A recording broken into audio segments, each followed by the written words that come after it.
ఇక్కడ important point ఏంటంటే చాలా స్పష్టంగా వాళ్ళు రాసింది, లీగల్ డైరెక్టర్ రాసిన లెటర్ ఇది దానకిషోర్కి. 2 ఇన్స్టాల్మెంట్లు ముట్టినాయి పైసలు, 3వ ఇన్స్టాల్మెంట్ పైసలు మీరు కడతలేరు కాబట్టి బ్రీచ్ చేస్తున్నారు. అంటే 55 కోట్లు ఇటు పోయినాయి అటు పోయినాయి, అందులోకెళ్ళి వీళ్ళు తీసుకున్నారు, ఇన్లేలు పెట్టినారు ఆన్లైన్లు పెట్టిన అనేది సన్నాసి మాటలు మాట్లాడుతున్నారో అంతా ఫాల్తూ మాటలు, లత్కోర్ మాటలు అని స్పష్టంగా ఫార్ములా ఈ వల్ల లీగల్ డైరెక్టరు మన సెక్రటరీ గారికి, మన MANUD సెక్రటరీ గారికి పంపిన లేఖ. ఇక దాంతోపాటు ఇక్కడ ఇంపార్టెంట్ పాయింట్ ఏంటంటే ఇక్కడ మనకి ఇది ఇంకా ఇంపార్టెంట్. ఇందాక నేను చెప్పాను మీకు BCCI, ICC, అట్లాగే ఇక్కడ కూడా FMSCI, FIA అని ఉంటాయి. వీళ్ళకి డబ్బులు కట్టడంతో పాటు ICCకి BCCI కూడా ఏదైనా ఈవెంట్ అప్పుడు ఎట్లయితే ఇప్పుడు IPL వాళ్ళు కూడా BCCIకి డబ్బులు కట్టాలి, అట్లాగే ఫార్ములా ఈ రేస్ ఇక్కడ అవుతున్నప్పుడు మనం కూడా వీళ్ళు కూడా వాళ్ళకి డబ్బులు కట్టాలి, FMSCIకి FIAకి డబ్బులు కట్టాలి, కొంత లైసెన్స్ అగ్రిమెంట్ అని ఉంటుంది. దానికి ఒక 74 లక్షల రూపాయలు కట్టారు. కట్టిన తర్వాత విచిత్రం ఏంటంటే ఎప్పుడైతే రేస్ క్యాన్సిల్ అయిపోయిందో, ఇది మీరు చూడాలి, ఇది ఎప్పుడైతే రేస్ క్యాన్సిల్ అయిపోయిందో, అయిపోయిన తర్వాత FIA వాళ్ళు అంటే ఫెడరేషన్ ఆఫ్ ఇంటర్నేషనల్ ఆటోమొబైల్ వాళ్ళు ఆ డబ్బులు FMSCIకి పంపించేసారు. రేస్ క్యాన్సిల్ అయింది, ఈ పైసలు మాకు అవసరం లేదు అని చెప్పి 74 లక్షల రూపాయలు లేకపోతే ఏదో మొత్తం అమౌంట్ కరెక్ట్లీ నాట్ నోన్ పంపించిగో ఆ ఈమెయిల్ ఇది FIA నుంచి FMSCIకి పైసలు పంపించేసారు వాపస్.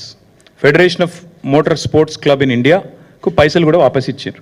వీళ్ళు ఇప్పటికి 20 సార్లు దానకిషోర్ గారిని అడుగుతున్నారు, బాబు ఈ పైసలు వాపస్ తీసుకో, మీ డబ్బులు మీరు వాపస్ తీసుకోండి అని అడుగుతున్నారు. వీళ్ళు సమాధానం లేదు. ఎందుకు ఇదంతా ఎందుకు అంటే వీళ్ళ ఎజెండా ఒకటే, ఏదో జరిగింది. ఏం జరిగింది ఇందులో? నాకు నిజంగా బిగ్గెస్ట్ జోక్ ఎక్కడ అనిపిస్తుందంటే ACB అట, ACB కేసు అట. ఇలా కరప్షన్ ఎక్కడుంది ఇప్పుడు మీరు చెప్పండి నాకు.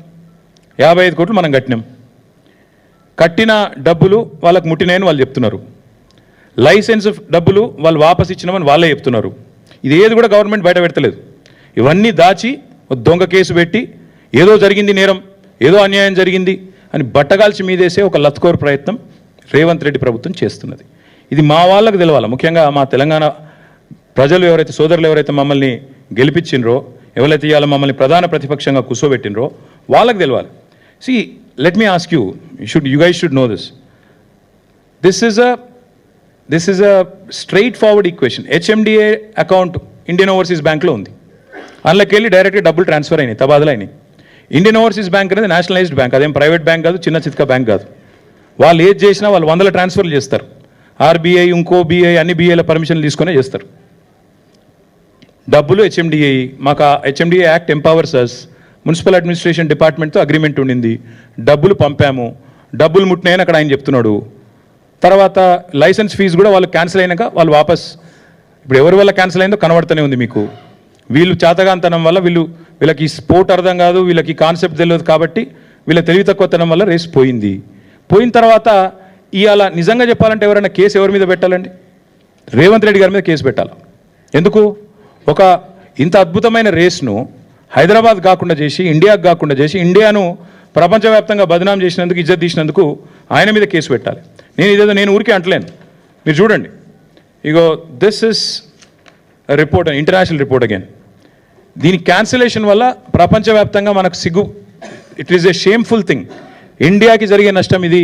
మోటార్ స్పోర్టింగ్లో మళ్ళీ ఎవడు నమ్మడు వీళ్ళను, ఇట్స్ అన్ ఇండెలిబుల్ మార్క్, ఇది మంచిది కాదు వీళ్ళకి అని చెప్పి రేసర్లు, రేస్ డ్రైవర్లు వాళ్ళందరూ మాట్లాడిన మాట. నేను అనేదల్లా నాకు అర్థం కాదు. ఇంకొక మాట కూడా చెప్పాలి చివరిగా, చాలా ఇంపార్టెంట్ ఇది.